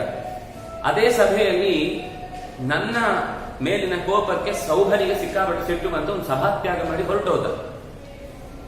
ಹೋಗ್ಲಿ ಬಿಡ, ಒಂದು ಇನ್ನೂ ಟೈಮ್ ಇದೆ ಅಂದ್ಕೊಂಡು ನಾನು ಸುಮ್ಮನೆ ಅದೇ. ಆದ್ರೆ ಅವನು ಹೋದದ್ದು ಮನೆಗೆ ಹೋಗ್ಲಿಲ್ಲ. ಅವನು ಸೀದಾ ಇದ್ದಕ್ಕಿದ್ದಂತೆ ಶ್ರುತ್ವಾ ತಂ ನಿಹಿತಂ ಸಾಲ್ವಹ ತೀವ್ರ ರೋಷ ಸಮನ್ವಿತ, ಸಿಕ್ಕಾಪಟ್ಟೆ ನೆಲವನ್ನ ಕಾಲಿನಿಂದ ಹೇಗೆ ಒದ್ದಿದ್ದಾನೆ ಅಂದ್ರೆ ಅಕಸ್ಮಾತ್ ಅವನ ಕಾಲಿಗೆ ಇಡೀ ಭೂಮಿಯನ್ನ ತಳ್ಳುವ ಶಕ್ತಿ ಇದ್ರೆ ಭೂಮಿ ಪಕ್ಕಕ್ಕೆ ಹೋಗ್ಬಿಡ್ತಿತ್ತು, ಅಷ್ಟು ಜೋರಾಗಿ ತಳ್ಳಿದನು. ಏನ್ ಮಾಡ್ದ? ಉಪಾಯ ದ್ವಾರಕಾಂ ಶೂನ್ಯಂ, ದ್ವಾರಕೆಯಲ್ಲಿ ನಾನಿಲ್ಲ ಅನ್ನೋದನ್ನ ತಿಳಿದು ಇಹಸ್ತೆ ಮೈ ಭಾರತ, ನಾನು ಇಲ್ಲಿದ್ದೇನೆ ಎನ್ನುವುದನ್ನು ಗೊತ್ತುಪಡಿಸಿಕೊಂಡು ಅಲ್ಲಿಗೆ ಹೋಗಿ ನನ್ನ ಇಡೀ ದ್ವಾರಕೆಯ ಜಾಗದಲ್ಲಿ ತಥೋ ವೃಷ್ಟಿ ಪ್ರವೀರಾಂಸ್ತಾನ್ ಬಾಲಾನ್ ಹತ್ವಾ ಬಹೂಂಸ್ತಥಾ, ನನ್ನ ವೃಷ್ಟಿಕುಲದ ಎಲ್ಲ ಚಿಕ್ಕ ಮಕ್ಕಳನ್ನೆಲ್ಲ ಚೆನ್ನಾಗಿ ಹೊಡೆದು ಕೊಂದ, ಉದ್ಯಾನಗಳನ್ನು ನಾಶ ಮಾಡಿದ. ಪುರೋದ್ಯಾನಾನಿ ಸರ್ವಾಣಿ ಭೇದಯಾಮಾಸ ದುರ್ಮತಿ, ನಮ್ಮ ಇಡೀ ಒಂದು ವೆಲ್ ಸ್ಟ್ರಕ್ಚರ್, ಒಂದು ಪೇಟೆ ಅಂದ್ರೆ, ನಗರ ಅಂದ್ರೆ, ದೇಶ ಅಂದ್ರೆ ಹೇಗಿರ್ಬೇಕು ಅಂತ ಅನ್ನೋದನ್ನ ತೋರಿಸ್ಲಿಕ್ಕೋಸ್ಕರ ಸಿದ್ಧಗೊಳಿಸಿದಂತಹ ದ್ವಾರಕೆಯ ಎಲ್ಲ ಉತ್ತುಂಗ ಶಿಖರಗಳಂತೆ ಇದ್ದಂತಹ ಬೆಟ್ಟಗಳನ್ನು, ಪ್ರಾಸಾದಗಳನ್ನು, ನಮ್ಮ ಅರಮನೆಯ ಭಾಗಗಳನ್ನೆಲ್ಲ ಪುಡಿಗಟ್ಟಿ ಕ್ವಾಸೋ ಕೃಷ್ಣ ಕುಲೋತ್ತಮ, ಏನೋ ನಿಮ್ಮ ಕುಲದಲ್ಲಿ ಭಾರಿ ಹಿರಿಯ ಅಂತ ಅನ್ನಿಸಿಕೊಂಡ ಆ ಕೃಷ್ಣ ಎಲ್ಲಿದ್ದಾನೆ? ನಾನು ಇಲ್ಲಿದ್ದೇನೆ ಅಂತ ಗೊತ್ತಿದೆ ಅವನಿಗೆ. ಅಲ್ಲಿ ಬಂದು ಅವ್ರ ಹತ್ರ ಆರ್ಭಟ, ಆ ಚಿಕ್ಕ ಮಕ್ಕಳ ಹತ್ರ ಸಿಕ್ಕಾಪಟ್ಟೆ ಗಲಾಟೆ ಮಾಡಿ ಅವರನ್ನೆಲ್ಲ ಹೆದರಿಸಿ. ಸೌಭ ಸಾಮಾನ್ಯ ಅಲ್ಲ. ಸೌಭ ಅವನ ಹತ್ರ ಒಂದು ವಿಮಾನವೂ ಇತ್ತು, ಬೇಕಾದಂತೆ ಕಾಮಗಮಃ, ಬೇಕಾದ ಕಡೆಗೆ ತನ್ನನ್ನು ಒಯ್ಯಬಲ್ಲ, ಮನಸ್ಸಿನ ಬಲದಿಂದಲೇ ನಿಯಂತ್ರಿಸಬಲ್ಲ ಅತ್ಯಂತ ಬಲಿಷ್ಠವಾದ ವಿಮಾನ ಇತ್ತು. ಅದರಲ್ಲಿ ಅವನು ಬೆಂಕಿನ ಉಂಡೆಗಳನ್ನ ಎಸೆದ ಅಂತಿದೆ. ದ್ವಾರಕೆಯ ಕಡೆಗೆ ಬೆಂಕಿ ಉಂಡೆಗಳನ್ನೆಸೆದು ಕಾಡುಗಳನ್ನೆಲ್ಲ ಸುಟ್ಟು ಹಾಕಿದ ಅಂತ. ಹೀಗೆ ಯುದ್ಧಾರ್ಥಿಯಾಗಿ ದರ್ಪವನ್ನ ತೋರುತ್ತಾ ನನ್ನ ಮಕ್ಕಳ ಮೇಲೆ ಸಿಕ್ಕಾಪಟ್ಟೆ ದಾಳಿ ಮಾಡಿದ. ಅಲ್ಲಿ ಜೊತೆಗೆ ಈ ಸಾತ್ಯಕಿ ಮೊದಲಾದ ಯದು ಪ್ರವೀರರು ಕೂಡ ಅನೇಕ ಜನ ಅವನ ಜೊತೆಗೆ ಯುದ್ಧ ಮಾಡಿ ಸೋತು ಬಿಟ್ರು. ಯಾಕೆಂದ್ರೆ ಅವನು ಸಿಕ್ಕಾಪಟ್ಟೆ ಮಾಯಾ ಬಲೆಗಳನ್ನ ಬಳಸಿಕೊಂಡೇ ಯುದ್ಧ ಮಾಡುತ್ತಿದ್ದ. ಅತ್ಯತಂ ಪಾಪಕರ್ಮಾಣಂ ಕ್ಷುದ್ರಂ ವಿಶ್ವಾಸಘಾತಿನಂ ಶಿಶುಪಾಲ ವಧಾಮರ್ಷಾತ್ ಗಮಯಿಷ್ಯೇಯಮಕ್ಷಯಂ, ಅವರನ್ನೆಲ್ಲ ಕರೆದು ಕೂಡಿಸಿ ಹೇಳಿದ್ನಂತೆ, ಇವತ್ತು ಆ ಕ್ಷುದ್ರನಾದ ವಿಶ್ವಾಸಘಾತಿಯಾಗಿರುವಂತಹ ಕೃಷ್ಣನನ್ನು, ಶಿಶುಪಾಲನನ್ನು ಕೊಂದವನನ್ನು ನಾನು ಬಿಡಲ್ಲ. ಗಮಯಿಷ್ಯೆ ಯಮಕ್ಷಯಂ, ಅವನನ್ನು ಇವತ್ತಿನ ಯಮನ ಪಟ್ಟಣದ ಅಡ್ರೆಸ್ ಕೊಟ್ಟು ಕಳಿಸ್ತೇನೆ, ಅಲ್ಲಿ ಹೋಗ್ಬೇಕು ಅವನು. ಇವತ್ತಿನಿಂದ ಈ ದ್ವಾರಕೆಯಲ್ಲಿ ಉಳ್ಕೊಳ್ಳಿಕ್ಕಿಲ್ಲ, ಅವನ ಪೇಟೆ ಊರು ಎಲ್ಲ ಇನ್ನು ಅಲ್ಲಿ. ಯಾರಿಗಾದ್ರೂ ಕೇರ್ ಆಫ್ ಅಡ್ರೆಸ್ ಕೊಡುವುದಾದ್ರೆ ಯಮಲೋಕಕ್ಕೆ ಕೊಡಬೇಕು ಹೊರತು ಇನ್ಯಾವತ್ತು ದ್ವಾರಕೆಯಲ್ಲಿ ಇದ್ದೇನೆ ಅಂತ ಹೇಳಿಕೊಳ್ಳಬಾರ್ದವನು ಅಂತ. ಹೀಗೆ ಅವು ಆ ಚಿಕ್ಕ ಮಕ್ಕಳ ಹತ್ರ ಎಲ್ಲ ಜೋರು. ಮನೆಯಲ್ಲಿ ಯಾರು ದೊಡ್ಡವರಿಲ್ಲ ಅಂದಾಗ ಕೆಲವೊಂದ್ಸರ್ತಿ ಕೆಲವರು ಬಂದು ಹಾರಾಡಿ ಹೋಗುದಿದೆ. ಆ ಮಕ್ಕಳು ಪಾಪ ಕಣ್ಕೊಂಡ್ಬಿಟ್ಟು ನೋಡ್ತಾ ಇರ್ತವೆ, ಯಾರೋ ಒಂದು ಭೂತ ಬಂದೋಯ್ತು ಅವರಿಗೆ. ಹಾಗೆ ಇನ್ನು ಒಂಥರ ಭಯಾನಕವಾಗಿಬಿಟ್ಟಿತ್ತು ಅವರಿಗೆ. ಮನೆಯಲ್ಲಿ ಎಲ್ಲರೂ ಗಡಗಡ. ಕೃಷ್ಣನಿಗೆ ಸುದ್ದಿ ಹೋಯ್ತು ನಿಧಾನಕ್ಕೆ. ಆದ್ರೆ ಕೃಷ್ಣ ಸುದ್ದಿ ಹೋದ ನಿಧಾನ ಆದ್ರೂ ಬಂದದ್ದು ಬಹಳ ಬೇಗ. ಬಂದವನೇ ಎಲ್ಲ ತನ್ನ ಯುದ್ಧ ಸಹಕಾರ ನೀಡುವಂತ ಎಲ್ಲರಿಗೂ ಕೂಡ ಸಮಾಧಾನ ತೋರಿಸಿ ತತಃ ಪ್ರಾಜ್ಞಾಯ ಜಲಜಂ ಪಾಂಚಜನ್ಯಮಹಂ ನೃಪ, ಜೋರಾಗಿ ಶಂಖವನ್ನ ಊದಿ ಎಲ್ಲೆಲ್ಲೋ ಪಾಪ ಮೈ ಕೈ ನೋಯಿಸಿಕೊಂಡು ಬಿದ್ದು ಅಡಗಿ ಕೂತವರನ್ನೆಲ್ಲ ನಾನು ಬಂದಿದ್ದೇನೆ, ಆ ಶಂಖ ಊದುವುದರಿಂದ ಯಾರು ಬಂದಿದ್ದಾರೆ ಅಂತ ಗೊತ್ತಾಗ್ಬೇಕು. ಶಂಖದ ಧ್ವನಿಯಿಂದಲೇನೆ ನಾನು ಬಂದಿದ್ದೇನೆ ಅಂತನ್ನುವ ಧೈರ್ಯದ ಮಾತನ್ನ ನಾನು ಅವರಿಗೆ ಸೂಚಿಸಿದೆ. ಪಾಂಚಜನ್ಯ ಅಂತಂದ್ರೆ ಹಿಂದೆ ಸಾಂದೀಪನಿ ಋಷಿಗಳ ಮಗನನ್ನ ಮರಳಿ ತರಬೇಕು ಅಂತ ಅವಳ ತಾಯಿ ಕೇಳಿಕೊಂಡಾಗ ತರಲಿಕ್ಕೆ ಅಂತ ಹೋದಾಗ ಸುದ್ದಿ ಬಂತು, ಸಮುದ್ರದಲ್ಲಿ ಒಬ್ಬ ಪಂಚಜನ ಅಂತನ್ನುವ ರಾಕ್ಷಸನ ಹೊಟ್ಟೆಯೊಳಗೆ ಸೇರಿರ್ಬೇಕು ಅಂತ. ಅವನನ್ನು ಹೋಗಿ ಭೇದಿಸುವಾಗ ಅವನ ಇಡೀ ಆವರಣವಾಗಿ ಇದ್ದದ್ದು ಈ ಶಂಖ. ಆ ಶಂಖವನ್ನ ಭೇದಿಸಿ ಅಂದ್ರೆ ಅದರ ಒಳಗೆ ಪ್ರವೇಶಿಸಿ ಅವನನ್ನು ಕೊಂದು ಕೇಳಿದಾಗ ನನ್ನ ಹತ್ರ ಇಲ್ಲ ಅಂತ ಅವನು ಹೇಳಿದ ಮೇಲೆ ಹೇಗಿದ್ರು ಅವನನ್ನ ಓಡಿಸಿ ಆಯ್ತು. ಆ ಶಂಖವನ್ನೇ ನನಗೆ ಚೆನ್ನಾಗಿದೆ ಇದು ಊದ್ಲಿಕ್ಕೆ ಅಂತ ಹೇಳಿ ತಗೊಂಡು ಬಂದ ಅಂತ ಅಲ್ಲಿ ಕಥೆ ಬರುತ್ತೆ. ಅಂತಹ ಶಂಖ ಎಲ್ಲರಿಗೂ ಕೂಡ ಶತ್ರುಗಳಿಗಾಗುವಾಗ ಅದೇ ಧ್ವನಿ ಭಯವನ್ನು ಹುಟ್ಟಿಸುತ್ತೆ, ಅದೇ ಧ್ವನಿ ಕೆಲವರಿಗೆ ಧೈರ್ಯ ತರುತ್ತೆ. ಇದು ವಿಚಿತ್ರ. ಅಂದ್ರೆ ತಪ್ಪು ಮಾಡಿದ್ರೆ ಅದೇ ಅಮ್ಮನ ಮಾತು ಹೆದರಿಕೆ ಕೊಡುತ್ತೆ, ತಪ್ಪು ಮಾಡಿಲ್ಲ ಅಂದ್ರೆ ಅದೇ ಅಮ್ಮನ ಮಾತು ರುಚಿ ಕೊಡುತ್ತೆ. ವಸ್ತುತಃ ನಮ್ಮಲ್ಲಿ ಏನಿದೆ ಅನ್ನೋದ್ರ ಮೇಲೆ ಡಿಪೆಂಡ್.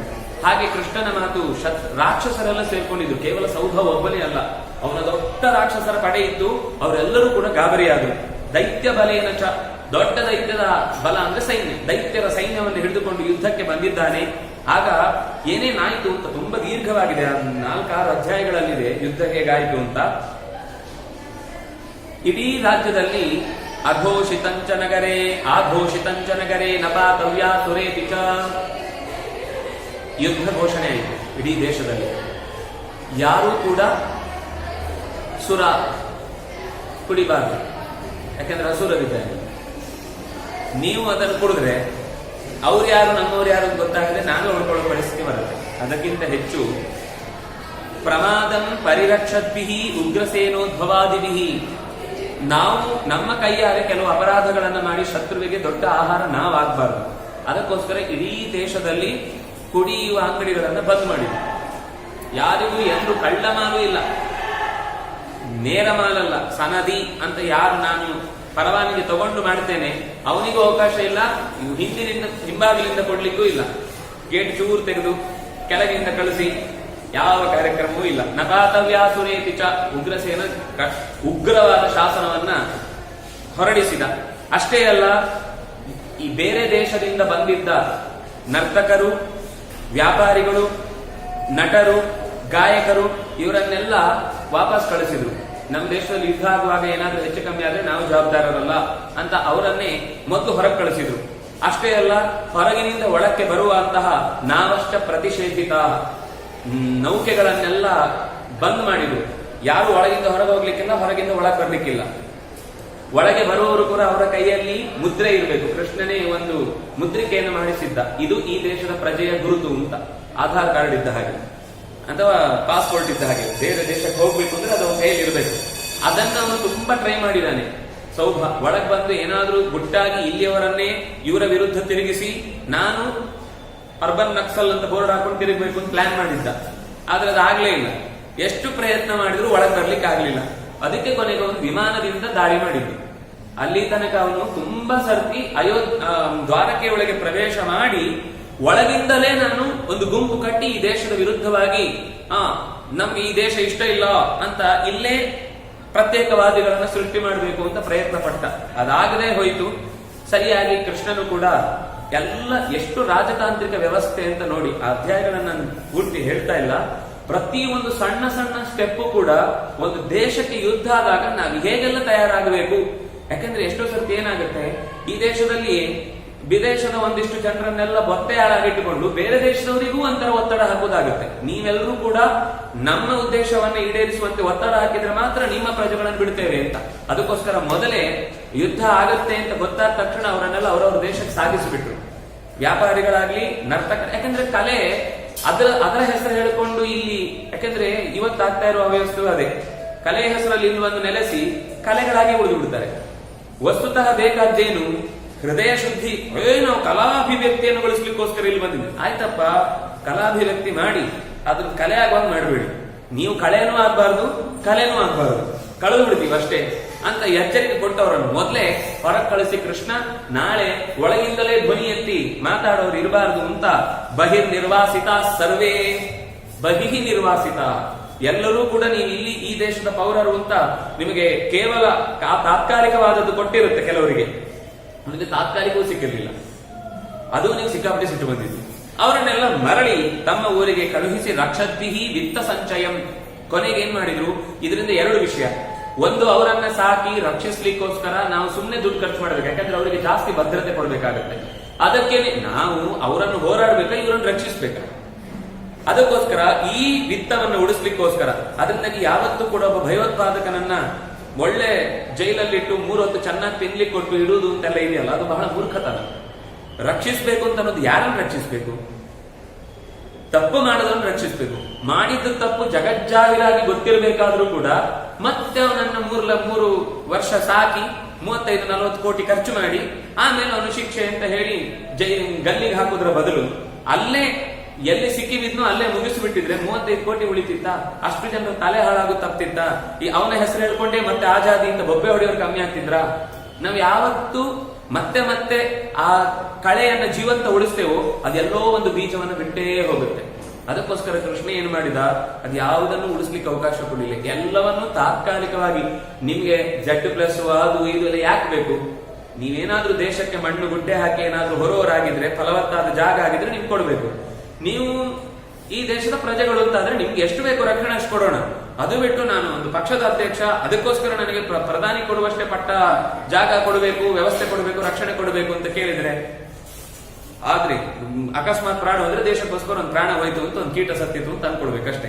ಅಂದ್ರೆ ಯಾವಾಗಲೂ ಕೂಡ ಎಲ್ಲಿ ಎಷ್ಟು ಖರ್ಚು ಮಾಡಬೇಕು ಅಂತ ಅನ್ನೋದನ್ನು ತುಂಬಾ ದೂರದೃಷ್ಟಿ ಇಟ್ಕೊಂಡು ಯೋಚನೆ ಮಾಡಬೇಕಾದನ್ನ ಕೃಷ್ಣ ಬಹಳ ಚೆನ್ನಾಗಿ ಈ ಅಧ್ಯಾಯದ ಪೂರ್ತಿ ಯುದ್ಧದ ಪರಿಸ್ಥಿತಿ ಬಂದಾಗ ದೇಶದ ಒಳ ವ್ಯವಸ್ಥೆಯನ್ನ ಹೇಗೆ ವಿತ್ತ ಬೇಡವಾದ ಯಾವುದೇ ಕಾರ್ಯಕ್ರಮವನ್ನು ಮಾಡ್ಲಿಕ್ಕಿಲ್ಲ. ವಿತ್ತ ಸಂಚಯ ರಕ್ಷಣಾ, ದುಡ್ಡಿನ ಸಂಗ್ರಹ ಆಗುವುದಕ್ಕೆ ಬೇಕಾದ ಕಾರ್ಯಕ್ರಮ ಆಗಬೇಕು ಹೊರತು ಅದನ್ನ ಸುಮ್ಮನೆ ಪೋಲು ಮಾಡುವ ದೊಡ್ಡ ಮದುವೆ ಕ್ಯಾನ್ಸಲ್. ಬೇಕು ಯಾರು? ತಂದೆ, ತಾಯಿ, ಹುಡುಗ, ಹುಡುಗಿ, ಉದಯ ಮದುವೆ. ಅದಕ್ಕಿಂತ ಹೆಚ್ಚು ಖರ್ಚು ಮಾಡ್ಲಿಕ್ಕಿಲ್ಲ. ಯುದ್ಧದ ಸಂದರ್ಭ, ಬೇರೆ ಟೈಮಲ್ಲಿ ನೀವು ದೇಶ ಸುಭಿಕ್ಷೆ ಇದ್ದಾಗ ನೀವೇನಾದ್ರೂ ಮಾಡ್ಕೊಳ್ಳಿ. ಆ ಕಡೆಯಿಂದ ಎದ್ದು ಒದ್ದಾಡ್ತಾ ಇರ್ತಾರೆ ಇವರು, ನಾವು ಹಾಡಿಗೆ ಕುಣಿತಾ ಒದ್ದಾಡ್ತೇವೆ ಅಂತಂದ್ರೆ ತಪ್ಪಲ್ವಾ? ಅದು ಅವರ ಭಾವನೆಗಳಿಗೆ ಸ್ವಲ್ಪವೂ ನೀವು ಪ್ರತಿಸ್ಪಂದಿಸ್ತಾ ಇಲ್ಲ ಅಂತ ಅರ್ಥಲ್ಲ. ದೇಶದಲ್ಲಿ ಯಾವುದೂ ಕೂಡ ವಿತ್ತ ಸಂರಕ್ಷಣೆಗೆ ಸಂಬಂಧಪಟ್ಟ ಏನಾದ್ರೂ ಕೆಲಸ ಮಾಡ್ಲಿಕ್ಕೆ ಆಗುದಿದ್ರೆ ಎಲ್ಲಾ ನೀವು ಅಧಿಕ ಮೊತ್ತದ ಖರ್ಚಿನ ವ್ಯವಸ್ಥೆ ಏನಿದೆ ಅದನ್ನೆಲ್ಲ ನಿಲ್ಲಿಸಬೇಕು ಅಂತ ಕೃಷ್ಣ ನಿಲ್ಲಿಸಿದ. ಹೀಗೆ ಸಮಂತಾತ್ ಕ್ರೋಶ ಮಾತ್ರಂಚ ಕಾರಿತ ವಿಷಮ ಚಮೂಹು, ತುಂಬಾ ಇದೆ. ಅಲ್ಲಲ್ಲಿ ಅನೇಕ ಬಾವಿಗಳನ್ನ ತೋಡಿಸಿ ನೀರಿನ ವ್ಯವಸ್ಥೆ ಎಲ್ರಿಗೂ ಸಿಗಬೇಕು ಸೈನ್ಯದವರಿಗೆ. ಯಾಕಂದ್ರೆ ತುಂಬಾ ಬಾಯಾರಿಕೆ ಆಗುತ್ತೆ, ತುಂಬಾ ತೃಷಿ ಆಗುತ್ತೆ. ಅದರ ಜೊತೆಗೆ ಕೆಲವು ಹಾಳು ಬಾವಿಗಳು, ಸೈನ್ಯಕ್ಕೆ ಬೇಕಾದಂತಹ ಆಯುಧಗಳನ್ನ ಸಂಗ್ರಹಿಸಿಡ್ಲಿಕ್ಕೆ ಅವರು ಒಳಗೆ ನುಗ್ಗಿ ಆದ್ಮೇಲೆ ಆಮೇಲೆ ನಿಧಾನಕ್ಕೆ ಬಾವಿಯಿಂದ ಹೊರಗೆ ಬಂದು ಎಲ್ಲ ಹೊರಗಿನಿಂದ ಕವರ್ ಮಾಡಿ ಶತ್ರುಗಳನ್ನ ಮುಕ್ತಾಯ ಮಾಡುವುದಕ್ಕೆ ಬೇಕಾದ ರೀತಿ.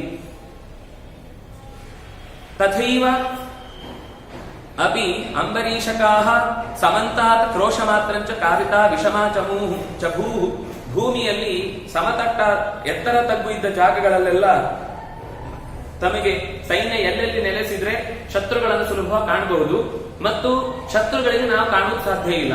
ಇಂತಹ ವ್ಯವಸ್ಥೆಗಳು ಎಲ್ಲೆಲ್ಲಿ ಬೇಕೋ ಅಂಥದ್ದನ್ನೆಲ್ಲ ಮಾಡಿಕೊಂಡಾಗಿತ್ತು. ಆಮೇಲೆ ಪ್ರಾಕಾರಾಷ್ಟ ನವೀಕೃತ, ಬಿದ್ದು ಹೋಗುವ ಸ್ಥಿತಿಯಲ್ಲಿದ್ದಂತಹ ಯಾವುದಾದ್ರೂ ಯುದ್ಧಕ್ಕೆ ಸೇನೆಗೆ ಬೇಕಾದಂತಹ ಜಾಗಗಳು, ಕಟ್ಟಡಗಳು ಏನಾದ್ರೂ ತೊಂದರೆ ಆಗಿದ್ರೆ ಅದನ್ನು ಮೊದಲು ಸರಿ ಮಾಡಿಸ್ತಿದ್ರು. ಇವರು ಯುದ್ಧಕ್ಕೆ ಅಂತ ಹೋಗುವಾಗಲೇ ಬಿದ್ದು ಅದರಲ್ಲೇ ಸಮಾಧಿ ಕಟ್ಕೊಂಡ್ರೆ ಹಾಗಾಗಬಾರ್ದು. ಅದಕ್ಕೋಸ್ಕರ ಪ್ರಾಕಾರಾಶ್ಚ, ಆ ಯುದ್ಧಕ್ಕೆ ಬೇಕಾದ ವಸ್ತುಗಳನ್ನ ಸಂಗ್ರಹಿಸುವ, ಅಲ್ಲಲ್ಲಿ ನೀವು ಬರಬೇಕು ಅಂದ್ರೆ ಅದು ಎಲ್ಲೋ ಇನ್ನೊಂದು ಕಡೆಯಿಂದ ಬರುವುದಲ್ಲ ಸಾಮಗ್ರಿಗಳು, ಎಲ್ಲ ಕಡೆಯಲ್ಲೂ ಯುದ್ಧಕ್ಕೆ ಬೇಕಾದ ಸಾಮಗ್ರಿಗಳು ಅಲ್ಲಲ್ಲೇ ಸಿಗುವುದಕ್ಕೆ ಬೇಕಾದ ಎಲ್ಲ ವ್ಯವಸ್ಥೆಗಳಾಯಿತು. ಅವನು ಮತ್ತು ಯುದ್ಧಕ್ಕೆ ಅಂತ ಸಿದ್ಧಪಡಿಸಿಕೊಂಡು ಮತ್ತಷ್ಟು ಸೈನ್ಯದ ಜೊತೆಗೆ ಬರ್ತಾನೆ ಅಂತ ಗೊತ್ತಿತ್ತು. ಈಗ ಹೆದರಿಸಿ ಓಡಿ ಹೋಗಿದ್ದಾನೆ. ನಾನು ಬಂದ ತಕ್ಷಣವೇ ಅವನಾದ್ರೆ ಹೋಗೋನು ಹಾಗೆ ಸುಮ್ಮನೆ ಹೋಗೋನಲ್ಲ, ಇನ್ನೇನೋ ಬೇರೆ ದೊಡ್ಡ ಕುತಂತ್ರ ಇಟ್ಕೊಂಡೇ ಬರುವವನು. ಅದಕ್ಕೋಸ್ಕರ ಅವನು ಹೋಗಿ ಬರುವಷ್ಟರಲ್ಲಿ ನಾನು ಬೇಕಾದಷ್ಟು ವ್ಯವಸ್ಥೆಗಳನ್ನು ಸಿದ್ಧಗೊಳಿಸಿ ಅವನ ಜೊತೆಗೆ ಯುದ್ಧಕ್ಕೆ ನಿಲ್ಲಬೇಕಾಯಿತು. ಈ ಕಾರಣದಿಂದಾಗಿ ನಿಮ್ಮನ್ನು ನಾನು ಗಮನಿಸಿ, ಒಂದು ದೇಶಕ್ಕೆ ವಿಪ್ಲವ ಆದಾಗ ನಿಮ್ ಸಮಸ್ಯೆನೂ ದೊಡ್ಡದೇ, ನಿಮ್ಮ ಸಮಸ್ಯೆ ಚಿಕ್ಕದು ಅಂತ ಹೇಳ್ತಾ ಇಲ್ಲ. ನನ್ನ ಮಕ್ಕಳು, ನನ್ನ ಪ್ರಜೆಗಳು, ನನ್ನ ಜನ, ನನ್ನ ನಂಬಿಕೊಂಡು ಬಂದಂತವರು ಎಲ್ಲರಿಗೂ ಕೂಡ ಪ್ರಾಣ ಅಪಾಯದ ಸ್ಥಿತಿ ಇದ್ದಾಗ ಅವರ ಜೊತೆಗಿರಬೇಕಾಗಿದ್ದು ನನ್ನ ಅತ್ಯಂತ ಅಗತ್ಯ ಇತ್ತು. ಅದರಿಂದಾಗಿ ಅವನನ್ನ ಹಿಮ್ಮೆಟ್ಟಿಸಿಕೊಂಡು ಹೋಗಬೇಕಾಯಿತು. ವಸ್ತುತಃ ಅದಕ್ಕಿಂತ ಮುಂಚೆ ಪ್ರದ್ಯುಮ್ನ ಚೆನ್ನಾಗಿ ಯುದ್ಧ ಮಾಡಿದ್ದಾನೆ. ಯುದ್ಧ ಮಾಡಿ ಪ್ರಾದ್ಯುಮ್ನಿಹಿ ಅನಿರುದ್ಧನು ಯುದ್ಧ ಮಾಡಿದ್ದಾನೆ. ಈ ಎಲ್ಲರೂ ಯುದ್ಧ ಮಾಡಿ ಅವನಿಂದ ಪೆಟ್ಟು ತಿಂದು ಮಲಗಿ ಕೊನೆಗೆ ಎಲ್ಲೋ ಕರ್ಕೊಂಡು ಹೋಯ್ತು ಅವನನ್ನ ಕುದುರೆ ಮತ್ತು ಅವನ ಸಾರಥಿ ಎಲ್ಲೋ ಎದ್ದು ಆಮೇಲೆ ಮತ್ತೆ ಯುದ್ಧಕ್ಕೆ ಅಂತ ಬರುವಷ್ಟರಲ್ಲಿ ನಾನು ಎದುರಾಗಿ ಅವನನ್ನ ಸಮಾಧಾನ ಪಡಿಸಿ, ದುಡುಕು ಬೇಡ, ಬೇಕಾದ ವ್ಯವಸ್ಥೆ ನಾವೇ ಸರಿಯಾಗಿ ಮಾಡೋಣ ಅಂತ ಹೇಳಿ ಪ್ರದ್ಯುಮ್ನ ಆಗ್ಲೇ ಸಿಟ್ಟು ಮಾಡ್ಕೊಂಡು ವಸ್ತುತಃ ಹೊಡಿಲಿಕ್ಕೆ ಹೋಗಿದ್ದ. ಎರಡನೇ ಸರ್ತಿ ಎದ್ದಾಗ ಇನ್ನು ಕೃಷ್ಣ ಬಂದಿರಲಿಲ್ಲ. ಆಗ ಅಲ್ಲಿ ಪಕ್ಕದಲ್ಲಿ ನಿಂತು ಒಬ್ಬ ಹೇಳ್ತಾನೆ, ನಾರದ ಒಂದು ಹೇಳ್ತಾನೆ, ನೋಡು ಇವನನ್ನು ಕೊಲ್ಬೇಡ, ಇದು ಕೃಷ್ಣನಿಂದಲೇನೆ ಇವನು ಸಾಯ್ಬೇಕಾದವನು, ನೀನು ಕೊಂದು, ಯಾಕೆಂದ್ರೆ ಇವನು ಜಾಮದಗ್ನಿಯ ಅಂದ್ರೆ ಪರಶುರಾಮನ ಕಾಲದಲ್ಲೇ ಇದ್ದವ. ಅವನೇ ಹೇಳಿದಾನೆ ದೇವತೆಗಳಿಗೆ, ಇವನನ್ನು ನಾನು ಕೊಲ್ಲುವುದಿಲ್ಲ, ಇವನು ಇನ್ನೂ ಸ್ವಲ್ಪ ಎಲ್ಲ ಕದಡ್ಲಿಕ್ಕಿದೆ, ಕೆಲಸ ಬೇಕಾದಷ್ಟು ಕೊಳೆ ಮಾಡ್ಲಿಕ್ಕಿದೆ. ಅದರಿಂದಾಗಿ ಅವನು ತಪ್ಪು ಮಾಡಿದ್ದು ಚೆನ್ನಾಗಿ ಜಗಜ್ಜಾಹಿರಾದ್ಮೇಲೆನೆ ಈಗ ಒಳಗಿನಿಂದ ಕೊಳೆ ಇದ್ದವನಂತ ಗೊತ್ತಿದೆ, ಆದ್ರೆ ಲೋಕ ಗೊತ್ತಾಗ್ಬೇಕು ಅವನು ಕೊಳೆ ಇದ್ದವನೇ ಅಂತ. ಅದಕ್ಕೋಸ್ಕರ ಅಲ್ಲಿ ತನಕ ಅವನು ಕೃಷ್ಣ ನೋಡ್ಕೊಳ್ತಾನೆ ಅಂತ ಹೇಳಿ ದೇವತೆಗಳಿಗೆ ಹೇಳಿದ್ದ ಪರಶುರಾಮನ ಮಾತು ನನಗೀಗ ನೆನಪಾಗಿದೆ. ಅದರಿಂದಾಗಿ ನೀನು ಅವನು ಕೊಲ್ಲಬೇಡ. ಸಂಜಹಾರ ಧನುಶ್ರೇಷ್ಠಾತ್ ತೋಣೇ ಚೈವ ನ್ಯವೇಶಯತ್, ಎತ್ತಿ ಹೊಡಿಬೇಕು ಅಂತ ಚಿಂತನೆ ಮಾಡಿದ್ದಂತಹ ಬಾಣವನ್ನು ತೆಗೆದು ದೈತ್ಯರ ಮೇಲೆ ಪ್ರಯೋಗಿಸಿ ಅವರನ್ನ ಪರಮ ಚೆನ್ನಾಗಿ ಹೊಡೆದು ಉರುಳಿಸಿಬಿಟ್ಟ. ವ್ಯಪಾಯಾತ್ ಸರ್ವಲಕ್ಷಸ್ತೂರ್ಣಂ ಪ್ರದ್ಯುಮ್ನ ಶರಪೀಡಿತ. ಪ್ರದ್ಯುಮ್ನ ಶರಪೀಡಿತನಾಗಿ ಓಡ್ತಾ ಇರುವಂತಹ ಸಾಲ್ವನನ್ನ ಬಿಟ್ಟು ಬಿಟ್ಟ. ಅವನು ಸೌಭವನ್ನ ತೆಗೆದುಕೊಂಡು ಆಕಾಶದ ಕಡೆಗೆ ಮೋಡದ ಮರೆಯಲ್ಲಿ ಕಾಣದಂತೆ ಮಾಯವಾದನು. ಮತ್ತೆ ಸಿಗಲೇ ಇಲ್ಲ ಅವನು. ಇಷ್ಟರಲ್ಲಿ ವಾಸುದೇವ ಎಲ್ಲ ವ್ಯವಸ್ಥೆ ಮಾಡಿಕೊಂಡ. ಏನೇನ್ ಬೇಕೋ ಅವನು ವಾಪಸ್ ಬರುವಷ್ಟರಲ್ಲಿ ನಮ್ಗೆ ಬೇಕಾದೆಲ್ಲ ಸಿದ್ಧ ಆಗಬೇಕು ಅಂತ. ಅಯ್ಯೋ ಹೀಗಾಯ್ತು ಹಾಗಾಯ್ತು, ಅದನ್ನು ನೋಡುದ ಇದನ್ನು ನೋಡುದ, ನಮ್ಮ ದೇಶ ಸೋತಿದೆ, ನಮ್ಮ ಪ್ರಧಾನಿಗಳು ಏನು ಕೆಲಸ ಮಾಡ್ತಾ ಇಲ್ಲ ಅಂತ ಯಾರು ಜನಗಳು ಮಾತಾಡಲಿಲ್ಲ. ಯಾಕೆಂದ್ರೆ ಇದು ನಮ್ಮ ದೇಶ, ನಾವೇ ಎಲ್ಲರೂ ಸೇರ್ಬೇಕು ಅಂತ. ಯಾಕಂದ್ರೆ ಕೃಷ್ಣನ ಆಡಳಿತದ ತಂತ್ರ ಹಾಗಿತ್ತು. ಇಡೀ ದೇಶದ ಒಂದು ಮನೆಯ ಸಣ್ಣ ಪ್ರಜೆಯೂ ಕೂಡ ಈ ಯುದ್ಧದಲ್ಲಿ ನಾವು ಭಾಗಿಗಳು ಅಂತ ಮಾತಾಡಿಕೊಳ್ತಾರೆ. ಎಲ್ಲರೂ ತಮ್ಮ ತಮ್ಮ ಕೈಯಲ್ಲಾದ, ಯಾಕೆಂದ್ರೆ ಸೈನ್ಯವನ್ನ ನಡೆಸಲಿಕ್ಕೆ ಕೇವಲ ಸೈನಿಕರೇ ಬೇಕಾಗಿರ್ಲಿಲ್ಲ ಅಂತ ಬೇರೆ ಕಡೆ ಮಾತು ಬರುತ್ತೆ. ಸೈನ್ಯವನ್ನು ನಡೆಸಲಿಕ್ಕೆ ಮನೆಯ ಸೌಟ್ ಹಿಡಿಯೋಳು ಆಗ್ತಿತ್ತಂತೆ. ಅವರಿಗೂ ತರಬೇತಿ ಇತ್ತು, ಅವರು ಬೇಕಾದಷ್ಟು ಕೆಲಸ ಮಾಡ್ಕೊಳ್ಳಿಕ್ಕೆ ಸಿದ್ಧರಿದ್ದು. ಹಾಗಾಗಿ ಹೆಣ್ಮಕ್ಳೇ ಮನೆಯಲ್ಲಿ ಎದ್ದು ನಿಂತ್ರೆ ಇನ್ ಕಚ್ಚೆ ಎತ್ತಿಕೊಂಡು ಹೇಳ್ಬೇಕಾದವರು ಎದ್ದೇಳದೆ ಇರ್ತಾರ. ಅವರು ಸಿಟ್ಟಿನಿಂದ ಇಡೀ ದೇಶಕ್ಕೋಸ್ಕರ ಎದ್ದು ನಿಂತಿದ್ದಾರೆ. ಹೀಗೆ ಇಡೀ ದೇಶದ ಅಷ್ಟು ಜನ ನಾಗರಿಕರು ಕೃಷ್ಣನ ಈ ಯುದ್ಧಕ್ಕೆ ತಮ್ಮ ಕಡೆಯಿಂದ ಪೂರ್ತಿಯಾದ ಸಹಕಾರವನ್ನು ನೀಡಿದ್ರು. ಅದರಿಂದಾಗಿ ಕ್ಷಣ ಮಾತ್ರದಲ್ಲಿ ದ್ವಾರಕ್ಕೆ ಮತ್ತೆ ತಲೆ ಎತ್ತಿ ನಿಂತಿತು. ರಾಕ್ಷಸರು ಬಂದ್ರು. ಅವ್ರು ಬಂದದ್ದು ಈ ಸಲ ಹೇಗಿತ್ತು ಅಂತ ಹೇಳ್ತಾರೆ. ಮತ್ಕಾರ್ಮುಕ ವಿನಿರ್ಮುಕ್ತಾ ದಾನವಾನಾಂ ಮಹಾರಣಿ ಅಂಗೇಶು ರುಧಿರಾರಕ್ತಾ ವಿವಿಷು ಶಲಭಾ ಇವ. ಈ ಸರ್ತಿ ಸೈನ್ಯ ಸಿದ್ಧಾಗಿ ನಿಂತಿತ್ತು. ಅವ್ರು ಬಂದದ್ದು ಹೇಗಿತ್ತು ಅಂದ್ರೆ, ಒಂದು ದೊಡ್ಡ ಬೆಂಕಿಯ ಕುಂಡಕ್ಕೆ ಶಲಭ ಹಾತೆಗಳು ಓಡಿ ಬಂದು ಬಿದ್ರೆ ಹೇಗಿರ್ತಾವೋ ಹಾಗೆ ನಾವು ಸಾಯ್ಲಿಕ್ಕೇ ಬರ್ತಾ ಇದ್ದೇವೆ ಅಂತ ಹೇಳ್ಕೊಂಡು ಬಂದು ಬಿದ್ದು ಬಿದ್ದು ಬಿದ್ದು ಆ ಕಡೆಯಿಂದ ಹೋದದ್ದು ಒನ್ವೇ, ವಾಪಸ್ ಇಲ್ವೇ ಇಲ್ಲ ಅನ್ನುವ ಸ್ಥಿತಿಗೆ ಬಂದು ನಿಂತಿತ್ತು. ನಮ್ಮ ಸೈನಿಕರಿಗೆ ಮತ್ತಷ್ಟು ಧೈರ್ಯ ಬಂತು. ನನ್ನ ಬಾಣ ಹೇಗೆ ಕೆಲಸ ಮಾಡ್ತಾ ಇತ್ತು ಅಂತಂದ್ರೆ, ಒಂದು ಬಾಣ ಒಬ್ಬರನ್ನೇ ಅಲ್ಲ, ಬಂದ ಗುಂಪು ಗುಂಪುಗಳನ್ನೇ ಚದುರಿಸಿ ರಕ್ತ ಸಿಕ್ತವನ್ನಾಗಿಸಿ ಅವರವರಿಗೆ ಪಕ್ಕದವರ ಮುಖ ನೋಡಿದಾಗಲೇ ಎದೆ ಸಿಡಿದು ಹೋಗುವಂತೆ ಭಯಾನಕವಾದ ದೃಶ್ಯವನ್ನು ಕಂಡು ಅಲ್ಲೇ ಎದೆ ಒಡೆದು ಸಾಯ್ತಾ ಇದ್ರು. ತಥೋ ಹಲಹಲಾ ಶಬ್ದ. ರಾಕ್ಷಸರ ಧ್ವನಿ ಪರಸ್ಪರ ಅವರವರೇ ಕಿರಿಚಿದ ಪಕ್ಕದ ಕಿವಿ ತೂತಾಗಿ ಮತ್ತೆ ಶಬ್ದವೇ ಕೇಳಲಿಕ್ಕಾಗದೆ ಬಾಣ ಸುಯಿ ಅಂತ ಬಂದು ಕಿವಿ ಹರ್ಕೊಂಡು ಹೋದಾಗ್ಲೂ ಗೊತ್ತಾಗ್ಲಿಲ್ಲ ಅವರಿಗೆ ಇದು ನಮ್ದೇ ಕಿವಿ ಹರಿದು ಹೋಗಿದ್ದು ಅಂತ. ಹೀಗೆ ಇಡೀ ದೇಶದ ವ್ಯವಸ್ಥೆ ಆ ಶತ್ರುಗಳ ವಿರುದ್ಧವಾಗಿ ನಿಂತಿತ್ತು ಅನ್ನುವ ಕಾರಣಕ್ಕೆ ಅನಾಯಾಸವಾಗಿ ಚೆನ್ನಾಗಿ ಬದುಕನ್ನ ನಡೆಸುವುದಕ್ಕೆ ಕೃಷ್ಣ ಪ್ರಜೆಗಳಲ್ಲಿ ಧೈರ್ಯ ತುಂಬಿದ. ಇಷ್ಟರಲ್ಲಿ ಅವನು ಮಾಡಿದ ಅನ್ಯಾಯ ಏನು ಅಂದ್ರೆ, ತಾನ್ ದೃಷ್ಟ ಪ್ರತಿತಾನ್ ಸಾಲ್ವ, ದೈತ್ಯರೆಲ್ಲ ಬಿದ್ದು ಹೋದದ್ದನ್ನು ನೋಡಿ ಸೌಭಪತಿ ಮಾಯಾಯುದ್ಧೇನ ಮಹತ, ಮಾಯಾಜಾಲಗಳನ್ನು ಉಪಯೋಗಿಸಿದ. ಏನ್ ಮಾಡಿದ, ವಸುದೇವನನ್ನ ತಂದು ತಲೆ ಕರೆದ ಹಾಗೆ ಬೀಳಿಸಿದ ಅವನ ರಥದಿಂದ. ಎಲ್ಲರ ಹಾಗೆ ಕೃಷ್ಣನು ಹೇಳಬೇಕವನು, ಅಯ್ಯೋ ನನ್ನ ತಂದೆಯನ್ನ ಕಡಿದ್ರಿ ಅಂತ ಅವನು ಒಂದ್ಸರ್ತಿ ದುಃಖಪಟ್ಟ. ಆಮೇಲೆ ಸ್ವಲ್ಪ ಎಚ್ಚರ ಆಯ್ತು. ಅಷ್ಟೊತ್ತಿಗೆ ಅವನು ಓಡೋಗಿದೆ. ಯಾಕೆಂದ್ರೆ ಅವನು ಬೀಳಿಸಿದ್ದೆ ಮಲಗುವಾಗಿ ಮಾಡಿದ್ದೇ ಇವರ ಸೈನ್ಯದಿಂದ ತಪ್ಪಿಸ್ಕೊಡ್ಬೇಕು ಅಂತ. ಕೃಷ್ಣನಿಗೂ ಅದೇ ಬೇಕಿತ್ತು. ಯಾಕೆಂದ್ರೆ ಒಂದ್ಸರ್ತಿ ಓಡಿ ಹೋದಾಗ ತಮ್ಮ ಜನರಿಗೆ ಸ್ವಲ್ಪ ಧೈರ್ಯ ಬರುತ್ತೆ. ಮತ್ತು ಯುದ್ಧ ಆಗ್ತಾ ಇದ್ರೆ ಇದೇನು ಮುಗಿದೇ ಇಲ್ಲ, ನಾವು ಎಷ್ಟೊತ್ತು ಯುದ್ಧ ಮಾಡುದು, ನಮ್ಮವರೆಗೂ ರೆಸ್ಟ್ ಬೇಕು. ಅದಕ್ಕೋಸ್ಕರ ಆಚೆಯಿಂದ ಮಲಗಿದ ಹಾಗೆ ಮಾಡಿ ಅವನು ಓಡಿ ಹೋದ್ಮೇಲೆ ಎದ್ದ. ಮತ್ತು ಸೈನ್ಯಗಳು ಸಿದ್ಧ ಆದವು.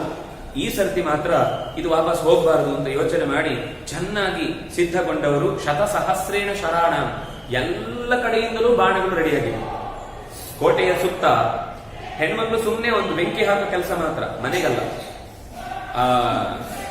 ಕೋಟೆಯ ಹೊರಭಾಗಕ್ಕೆ ಅಲ್ಲಿ ಒಂದ್ ಸೈಡ್ ಅಲ್ಲಿ ಬೆಂಕಿ ಹಾಕಿದ್ರೆ ಅದು ಬೆಂಕಿ ಬಿದ್ರೆ ಸರಿ ಎಲ್ಲ ಕಡೆಯಿಂದ ಚಿಮ್ಲಿಕ್ಕೆ ಶುರುವಾಗುತ್ತೆ ಅಷ್ಟೇ. ಹಾಗೆ ರಾಕ್ಷಸರೆಲ್ಲ ಸುತ್ತು ಕಟ್ಟಿ ಕೋಟೆಯ ಹೊರಭಾಗದಲ್ಲಿ ಇದನ್ನು ಒಡೆದು ತೆಗಿಬೇಕು ಅಂತ ಅನ್ಕೊಂಡವರಿಗೆ ತಲೆನೇ ಒಡೆದು ಹೋಗುವಷ್ಟು ಜೋರಾಗಿ ಅಟ್ಯಾಕ್ ಆಗುತ್ತೆ ಅಂತ ಗೊತ್ತಿರಲಿಲ್ಲ. ಎಲ್ಲರೂ ಸೋತು ಓಡಿದ್ರು. ಕೃಷ್ಣ ಸ್ವತಃ ತಾನು ಕೂಡ ತನ್ನ ಗರುಡನ ಮೇಲೆ ಕೂತುಕೊಂಡು ಅವನನ್ನು ಹಿಮ್ಮೆಟ್ಟಿಸಿಕೊಂಡು ಓಡಿ ಹೋಗಿ ಇವನು ಖಂಡಿತ ಮಾಯಿನ ಇನ್ನೇನೇನೋ ಮಾಡ್ತಾನೆ ಅಂತ ಯೋಚನೆ ಮಾಡಿ ಅವನನ್ನ ಹೊಡೆದು ಕೊಂದ. ಜಿತವಾನ್ ಜಾಮದಗ್ನಿಂ ಯಹ ಕೋಟಿ ವರ್ಷ ಗಣಾನ್ ಬಗೂನ್ ಸಯೇಷ ನಾನ್ಯೇರು ವದ್ಯೋಹಿ ತ್ವಾಮೃತೆ ನಾಸ್ತಿ ಕಷ್ಟನ. ಎಲ್ಲರೂ ಆಗ್ಲೇ ಹೇಳಿದ್ದು, ಅವನಿಗೆ ಸುದ್ದಿ ತಿಳಿಸಿದ್ರು. ಇದನ್ನಾಗ್ಲೇ ಹೇಳಿದ್ರು, ನೀನೇ ಕೊಲ್ಲಬೇಕು ಕೃಷ್ಣ, ಇವನಿಂದ ಅನಾಹುತ ತುಂಬಾ ಜಾಸ್ತಿ ಆಯಿತು, ನಮ್ ತಡಿಲಿಕ್ಕಾಗಷ್ಟು ತೊಂದರೆ ಆಗಿದೆ. ಜಾಮದಗ್ನಿಯು ಹೇಳಿದ ಮಾತಂತೆ ನೀನೇ ಕೊಲ್ಲಬೇಕಂತೆ, ಇದು ನಿನ್ನ ಸೊತ್ತು, ನಿನ್ನ ಬೇಟೆ, ನೀನೇ ಆಡ್ಬೇಕು, ನಾವು ನೋಡ್ತಾ ಕೊಡ್ತೀವಿ ಅಂತ ಎಲ್ಲ ಸುತ್ತಲಿನ ಸೈನ್ಯ ಕೂತ್ರೆ ಕೃಷ್ಣ ಆ ಹೊತ್ತಿಗೆ ಅವನನ್ನ ಅಟ್ಟಿಸಿಕೊಂಡು ಹೋಗಿ ಯಾವ ಯಾವ ಮಾಯಾ ಬಲೆಗಳನ್ನ ಹೆಣೆದು ಎಲ್ಲರಿಗೂ ಅನರ್ಥ ಉಂಟಾಗುವಂತೆ ತಪ್ಪು ತಿಳಿಯುವಂತೆ ಮಾಡಿ ಅವರನ್ನೆಲ್ಲ ಬೇಸರಗೊಳಿಸಿದ್ನು.